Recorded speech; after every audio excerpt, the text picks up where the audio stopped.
नमस्कार मेरे प्यारे श्रद्धालु साथियों, आप सभी का स्वागत है हमारे इस विशेष आध्यात्मिक कार्यक्रम में, जहां हम आज बात करेंगे सावन के पवित्र महीने में पालन किए जाने वाले नियमों की, विशेषकर दूध, दही और साग के सेवन से जुड़ी उन मान्यताओं के बारे में जो हमारे शास्त्रों में स्पष्ट रूप से बताई गई हैं।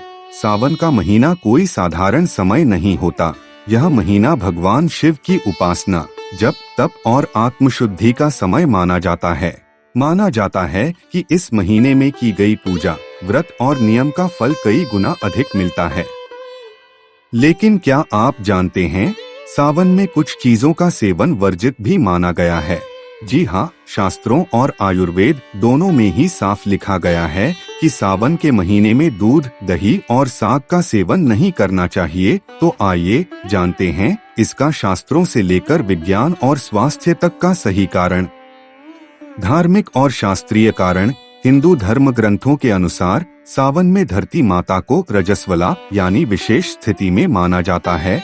यह समय प्रकृति के शुद्धिकरण का होता है। इसी कारण भगवान शिव की पूजा करते समय व्यक्ति को भी अपनी आहार विहार में शुद्धता रखनी चाहिए। दूध और दही का संबंध शुद्धता और स्निग्धता से है, लेकिन इस महीने में इनका सेवन मन और शरीर की सात्विकता में विघ्न डाल सकता है। यही कारण है कि ऋषि मुनियों ने इस महीने में इन वस्तुओं का त्याग करने की सलाह दी है, ताकि साधना, तप और भक्ति में कोई दोष न लगे। आयुर्वेदिक और वैज्ञानिक कारण।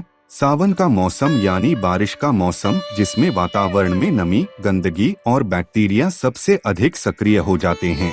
इस समय हमारी पाचन शक्ति कमजोर हो जाती है। आयुर्वेद कहता है कि अग्नि मंद हो जाती है, यानी शरीर भोजन को ठीक से पचा नहीं पाता। साग और हरी सब्जियां इस समय कीड़े मकोड़ों से ग्रसित होती हैं, जो हमारे शरीर में गैस, एसिडिटी, अपच जैसी बीमारियां पैदा कर सकती हैं। वहीं दूसरी ओर दूध भी शुद्ध नहीं रह पाता, क्योंकि गाय भैंस जो घास चरती हैं, उसमें कीड़े और गंदगी होती है, जिससे दूध दूषित हो सकता है। इस दूषित दूध के सेवन से व्यक्ति को त्वचा रोग, पेट की समस्याएं और ऊर्जा की कमी जैसी परेशानियां हो सकती हैं।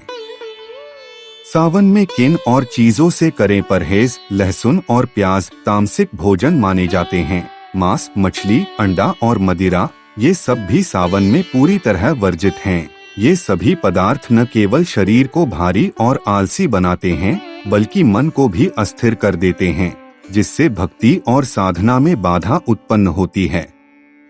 सावन के नियम क्यों जरूरी हैं? भगवान शिव को प्रसन्न करने के लिए सिर्फ बेलपत्र, दूध और जल चढ़ाना ही पर्याप्त नहीं होता। उनकी कृपा पाने के लिए जरूरी है अपने आचरण, आहार और विचारों में भी पवित्रता लाना। इसलिए शुद्ध सात्विक जीवन शैली, नियमित पूजा और सदाचार ही इस महीने का मुख्य संदेश है।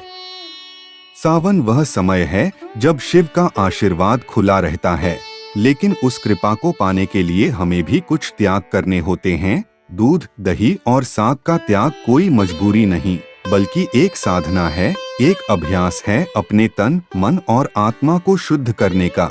अगर आपको यह जानकारी उपयोगी लगी हो तो इस वीडियो को लाइक करें, शेयर करें और चैनल को सब्सक्राइब करना न भूलें। कमेंट में हर हर महादेव जरूर लिखें और बताएं आप इस सावन में कौन से नियमों का पालन कर रहे हैं। हम फिर मिलेंगे एक और आध्यात्मिक जानकारी के साथ। हर हर महादेव। जय भोलेनाथ।